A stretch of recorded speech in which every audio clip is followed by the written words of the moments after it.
Canva presents a work love story like no other. Meet Productivity. She's all business. The Canva doc is done.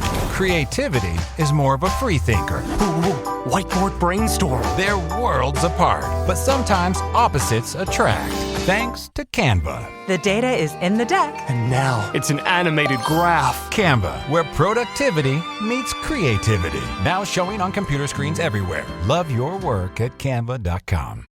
Go further with the American Express Business Gold Card. Earn 3 times membership rewards points on flights and prepaid hotels when you book through AmexTravel.com. Whether your destination is a business conference or a client meeting, your purchases will help you earn more points for future trips. Experience more on your travels with Amex Business Gold. Terms apply. Learn more at americanexpress.com/business-gold. Amex Business Gold Card. Built for business by American Express.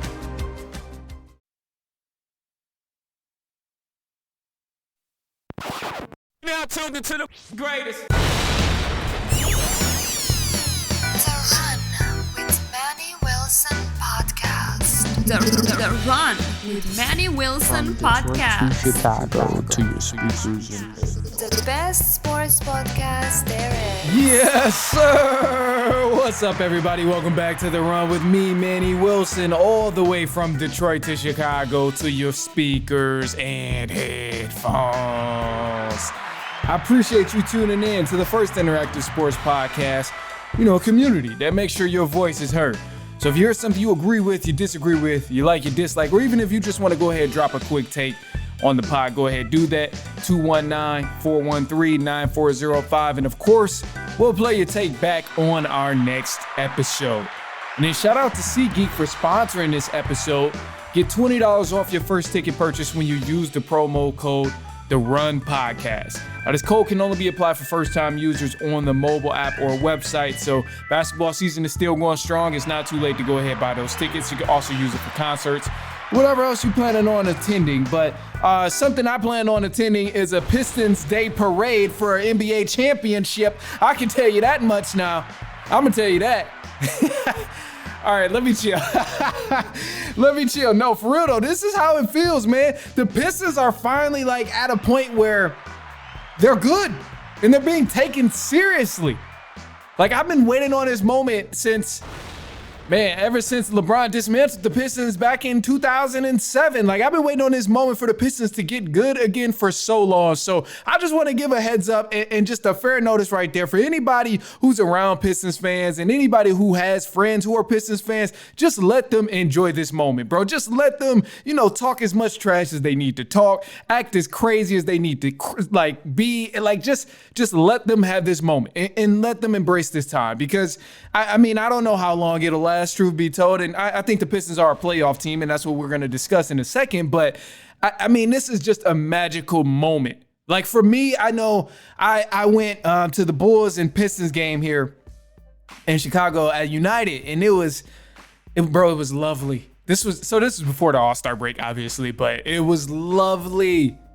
It was the most magical experience I've ever witnessed. I ain't gonna say ever, but it was one of the most magical experiences I've ever witnessed in my life. Watching the Pistons just beat the Bulls by 40 points and just not miss a shot. Kay Cunningham played great. Durant played great. Malik Beasley was just knocking everything down. It was just a true magical moment. True magical moment. Chicago Bulls fans, I'm sorry. I don't know what y'all doing over there. Front office needs to be shaken up. I've been saying this for years. Since I first moved to Chicago, I've been saying this. But anyway, bro, it's just give Pistons fans some grace. And then speaking of that, I'm not going to talk too crazy. But I do, from a realistic standpoint, I think it is safe to say the Pistons are going to get in the playoffs at this point. You can't sit here and call me crazy for finally thinking that. When we're at the 6th seed, they've been playing great ball, 6-game winning streak right now, potentially a 7-game winning streak. So let's just go out there and say it, 7-game winning streak because they beat the Clippers. And they've been balling, man. They've been playing good basketball. We got one of the best shooters in the NBA from a percentage standpoint in Malik Beasley. The team plays tough. They're physical. They share the ball. They play as a group effort. And although Cade has the stats and he's the main eye of attention and he's getting all the focus, he's not the only one that's good on the team. And he's not the only one scoring and facilitating. This is a complete team over here. in Detroit. And yeah, I know they're still not going to get the hype because, as we know, mainstream media is only going to talk about the Lakers and the Celtics because that's just what they do. But as of right now, if the playoffs were to end, the Pistons will be going on to play the Knicks in the playoffs. And I think I'm confident in saying, regardless of who the Pistons match up against, the Knicks would probably be a good position for them to play first round of the NBA playoffs. Because, I mean, Knicks, yes, they are a dynamic team. They're a great team. But I think the Pistons could give them the business. And if push comes to shove, if the Knicks do have a bad game or two, the Pistons might be able to advance. Now, obviously, this is me thinking optimistic, but let's get even more realistic here because the Knicks, the things that they have from a talent pool is obviously a little more of an advantage against the Pistons if you look at it talent for talent, going player by player. I can honestly admit that. And then another thing, too, that would hurt the Pistons is the Knicks' ability to stretch the floor. Pistons haven't been playing well against teams that can stretch the floor on them. So kind of preparing for a playoff trip, the Knicks would be a tough matchup because Karl Anthony Towns can spread the floor. Do I think the Pistons can make it a good series? Absolutely. Do I think they could win the series? Absolutely. But it's not going to be easy because Brunson is good. He gets a lot of foul calls. Karl Anthony Towns can score from inside out, and that's just hard to guard. As of lately, Duren has been playing great. Stewart has been playing great. But the Pistons still haven't really found an answer for stopping a stretch big or someone who can kill you inside and out.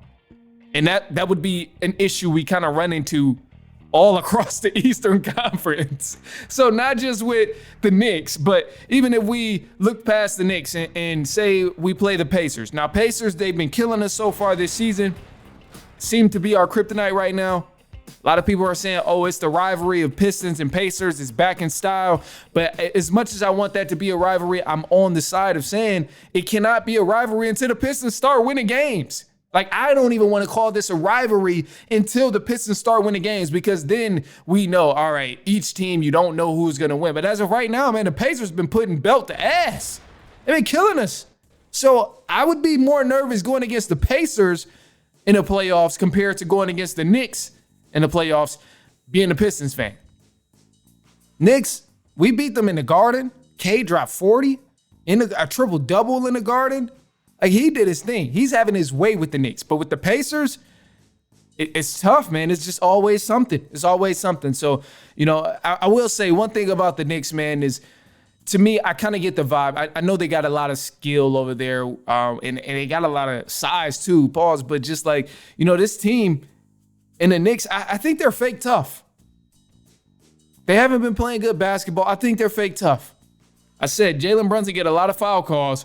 Karl Anthony Towns, he gets some good foul calls too. But when this team is not receiving whistles, man, they just collapse. It's sad. It's sad to watch. They collapse. But this is why I say they're fake tough, because they're the New York Knicks. We see the highlight in the physical play sometimes, but also like on the offensive end, if this team isn't getting whistles, then we really see them start to fall apart. Everybody's crying at the ref, and then guys begin to not play defense and stuff like that. So, those are some of the things that I'm noticing with the New York Knicks, but things change during the playoffs, and this is the second half of the season, so anything can obviously change. But I kind of see the Pistons staying in that sweet spot of the 6th seed there, potentially having to play either the Indiana Pacers or the New York Knicks. I find it tough to believe that any other team would kind of move up in the seeding. I would be happy if the Pistons moved up in the seeding, but then that would still be, a little tough. But Bucks, they're all right there next to the Indiana Pacers. Bucks and Pistons would still be a good matchup, but I ain't gonna lie, I don't want to see Giannis. Giannis turns into a different animal against the Pistons. Don't know why, don't know how, but that's the only time Giannis Antetokounmpo seems to make his three-pointers, make fadeaways, and all the other jump shots that he takes is when he plays the Detroit Pistons. Don't know why, but it just always happens. So being a Pistons fan, I don't want to see the Bucks. I'd much rather take our chances playing against the New York Knicks. Even though they do have the size advantage and can stretch the floor on us, I think we can adjust to that better than what I've seen us do against the Indiana Pacers or the Milwaukee Bucks so far this season. Both of those teams, in the Bucks and the Pacers, seem to have our card, man. I don't know what it is. Seem to have our card. So I would take my chances with the Knicks if I got to get past that first round. But let's just avoid play-in. Avoid playing. That's ultimately my goal right now. I don't want to see the Pistons in a play-in game. Let's just get in the playoffs, secure that playoff spot, keep doing what we're doing. We're doing a good job so far, but I said it way early on. So I gotta ask Pistons fans, do y'all believe me now? Because I dropped a vid and I said it, bro. I told y'all. I said, look, it was early on in the season, I know, but this team got a lot of talent. So instead of just saying play in, with the talent that the Pistons have on this team, we need to go for the playoffs. And now look at us, doing tremendous things. Love to see it. All right, look, man, we got a quick side note here. I actually haven't had a side note in a minute, but I think the time is right. I think the time is right for a side note. And the side note here, man, is really just about the Los Angeles Lakers. So obviously we see so much coverage about the Lakers. We see so much news about the Lakers before and after the Luka Doncic trade, but I'm pretty sure I'm on a path of my own, and I'm probably on a boat of my own when I say that I don't think the Lakers are going to have that much success even after attaining Luka Doncic. Now, I know Luka went to the conference finals, but don't forget, he had Kyrie, and then if you really want to get serious about it, Luka is also the reason his team did not go and win the finals. So, like, let's be real, because he didn't play defense. He was getting torched out there. You can bring up all the injuries. You can bring up how his team wasn't this, how his team wasn't that. Kyrie didn't do this, Kyrie didn't do that. But at the bottom line, it all comes down to Luka Doncic not being a good defender and not playing defense.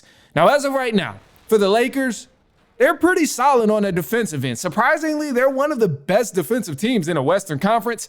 I don't know how this was the case with Anthony Davis. This is the case without Anthony Davis.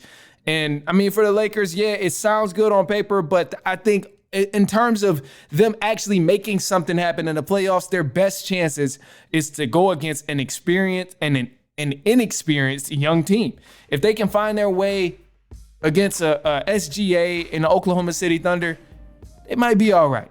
They can play the Memphis Grizzlies first round. I think LeBron and Luka Doncic take it away. But if you go against the Denver Nuggets, it's over with. The Lakers' best hope to seeing any sort of playoff success this season is to go against an inexperienced young team, meaning the Oklahoma City Thunder or the Memphis Grizzlies. Because if you play the Denver Nuggets somehow, or if you got to play the Clippers, you might be in trouble. Even if you got to play the Warriors. I know the Warriors is in a play-in category right now, but you don't want to go against any team that is possibly like that. And I say like that, meaning they got a good veteran on there who can score. They got a good team of guys who have the playoff experience there. Because right now, you go against one of the young guys, you got a good chance. Obviously, Lakers still trying to figure out some kinks in the game plan of Luka Doncic and LeBron, but I think they'll ultimately get it together. Personally, Luka Doncic has to touch the ball more to me if this offense is really, really going to begin flowing. We've heard LeBron say it time after time, and he doesn't seem to quite show it, but he wants to play off the ball, and having the ball in Luka Doncic's hand is going to be the key piece of giving LeBron the ball and allowing him to do whatever he wants to do off the ball and stuff like that. So with the Lakers, man, overhyped for sure. But this Lakers team is probably more overhyped than they've ever been, man. They got to stardom. And again, I know I'm in a boat of my own here, but they got the stardom. I don't have much confidence in them. Also, too, when you look at the teams in the Western Conference, teams aren't really playing great basketball right now in the Western Conference. I mean, teams we expected to be good are not really playing good basketball. Minnesota Timberwolves at the 7th seed, play-in game right now. Dallas Mavericks, play-in game right now. Golden State Warriors, play-in game right now. We got a lot of teams that's going to get eliminated in the play-in if the season were to end right now. So, I don't know. We'll see. Anyway, look, man, we're going to take a quick break, and then we'll be right back. It's halftime.